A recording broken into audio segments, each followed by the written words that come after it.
Hello hello! Aujourd'hui une petite démo que vous avez choisie, un petit paysage improvisé, facile, mais qui va nous permettre de revoir un peu toutes les techniques d'un paysage à l'aquarelle, à savoir un premier lavis très libre pour poser les lumières, et ensuite des éléments un peu plus précis pour donner des points focaux, un intérêt. Alors les deux autres vidéos du vote, vous les aurez une prochaine fois, hein. Donc la suite du tuto personnage et puis le tuto arbre. Mais c'est bien de varier les plaisirs, donc faisons cette petite démonstration. Je l'ai improvisé après en fait avoir filmé le tuto sur les arbres. Donc vous voyez que j'ai fait un dessin rapide de deux arbres qui vont permettre de me guider plus tard pour poser notamment les ombres. Et j'ai commencé par humidifier toute la feuille puisque je vais faire un lavis spontané dans l'humide. Et j'ai aussi bien généreusement mouillé mes godets pour pouvoir retirer beaucoup de couleurs. Parce que le piège, si on fait un lavis sur un papier humide, c'est de ne pas mettre assez de pigments, et du coup tout risque de se diluer, on va avoir des couleurs assez ternes, pas très riches au final. Donc il faut vraiment mettre beaucoup de pigments quand on met beaucoup d'eau, histoire d'avoir un rendu final qui va être assez riche. Ici ce que je fais c'est très libre, mais j'ai quand même quelques idées qui me guident, notamment je veux que la lumière vienne de la droite, donc je laisse un lavis très clair à droite, et des couleurs plus froides et plus foncées à gauche, donc bleu typiquement, je vais même mettre du violet un peu plus loin. Et vous voyez aussi que je ne cherche pas à faire un lavis uniforme, parfait, j'ai laissé des traînées blanches, et ça apporte beaucoup de lumière. C'est beaucoup plus intéressant d'avoir un lavis qui n'est pas homogène en fait, dans la plupart des cas. Je fais aussi quelques splatters, que ce soit avec des pigments verts ou marron, ou aussi avec de l'eau claire, ce qui va permettre de créer, comme vous le voyez ici, une fois que c'est sec, de la texture, et comme le premier plan c'est de la végétation, de l'herbe, créer de la texture comme ça permet de suggérer. Vous pourriez aussi utiliser du sel peut-être, expérimenter un peu comme ça. Une fois que j'ai réalisé ce fond, qui m'a permis de poser les lumières, je vais commencer à faire les arbres. Pour faire les arbres, j'utilise un pinceau avec des soies très raides. Ce n'est pas du tout un pinceau pour l'aquarelle, j'ai dû acheter ça 1 ou 2 euros dans un magasin art déco. L'important c'est que les poils soient très raides et qu'il n'y ait pas de pointe. En fait c'est une forme de cylindre avec vraiment un disque plat au bout, ce qui me permet de smatcher comme ça de la couleur très pigmentée et créer tout de suite une texture de végétation que personnellement j'ai beaucoup de mal à reproduire avec un pinceau plus souple, d'autant plus si ce pinceau a une pointe précise, et donc j'utilise ce pinceau spécifiquement pour des effets de végétation. Et pour créer des arbres avec du volume, j'utilise une technique que j'avais vue quand j'ai débuté l'aquarelle en fait. J'ai débuté l'aquarelle avec ce livre de Jenna Renée. Et donc ce qu'elle montre, c'est qu'on peut faire des arbres avec du volume en créant comme ça des sphères et en mettant des couleurs plus pigmentées et plus froides dans les parties des sphères qui sont à l'ombre tout simplement. Et comme la sphère c'est quelque chose de base, hein, qu'on maîtrise, une forme de base, et ben on peut comme ça arriver à se guider et à créer un arbre assez riche avec une structure d'ombre et de lumière assez réaliste, en tout cas avec un rendu assez convaincant. C'est donc ce que je m'applique à faire ici. Je smatch le pinceau pour avoir ces effets de texture de végétation et j'utilise des couleurs plus froides et plus vers des tons verts pour les parties à gauche des sphères puisque j'ai décidé que la lumière venait de la droite.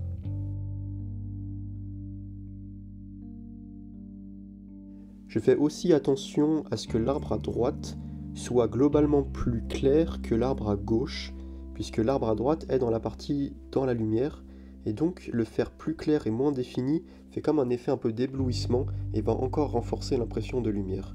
Donc je travaille beaucoup moins que l'arbre à gauche. Pour le tronc, je crée aussi une partie plus claire et une partie plus foncée. La lumière, elle apparaît tout simplement par contraste, hein, c'est toujours la même histoire. Et donc plus on crée des contrastes forts, plus on a de la lumière. Et il faut vraiment pas hésiter à aller dans des valeurs très foncées. Alors évidemment pas partout, sinon on va avoir un rendu qui ne sera pas très délicat. Et puis surtout ça va manquer de profondeur. Mais en tout cas, j'hésite pas à foncer à gauche. Donc là j'improvise une ombre à côté de l'arbre.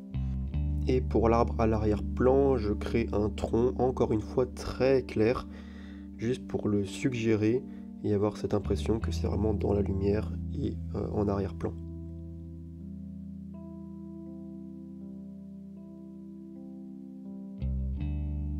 Et pour finir l'arbre, je rajoute quelques branches, juste sur l'arbre de gauche, pas sur l'arbre de droite.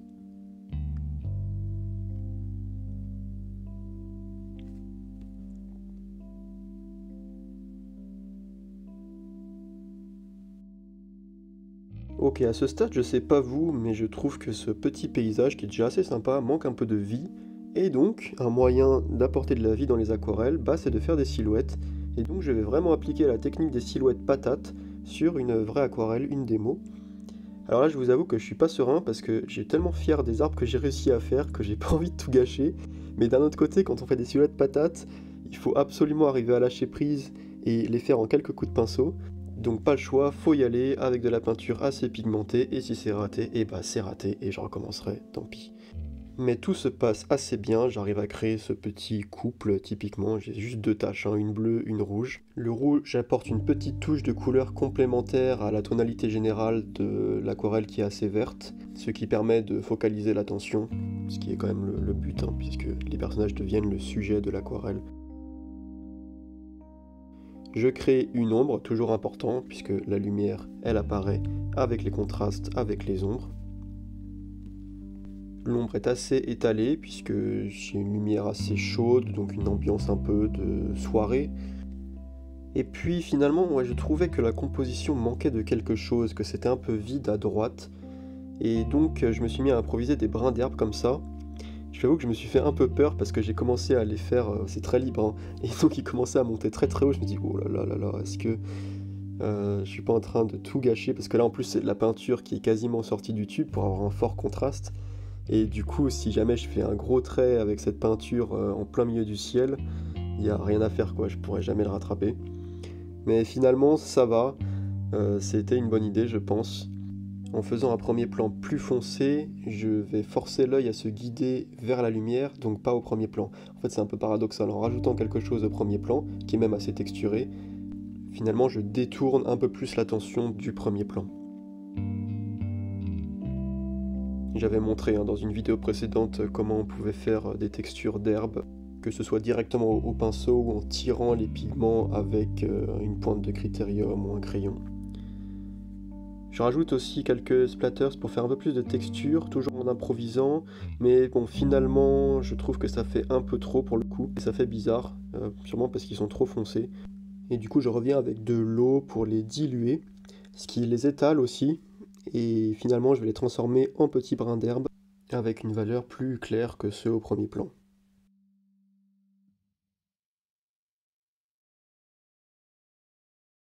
Et voilà pour cette petite aquarelle simple qui met en application des techniques assez fondamentales, donc la technique de la vie, la technique pour les arbres, et notamment placer les ombres et les lumières pour faire jaillir la lumière et les volumes, ainsi que la profondeur avec la perspective atmosphérique.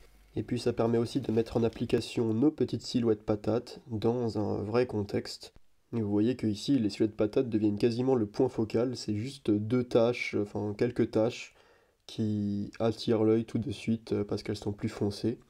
Et ça donne tout de suite de la vie à ce petit paysage. Petit paysage qui j'espère vous inspirera, que ce soit pour juste faire un petit arbre ou juste une petite silhouette patate, ou même voilà, refaire l'ensemble de ce paysage. À la prochaine!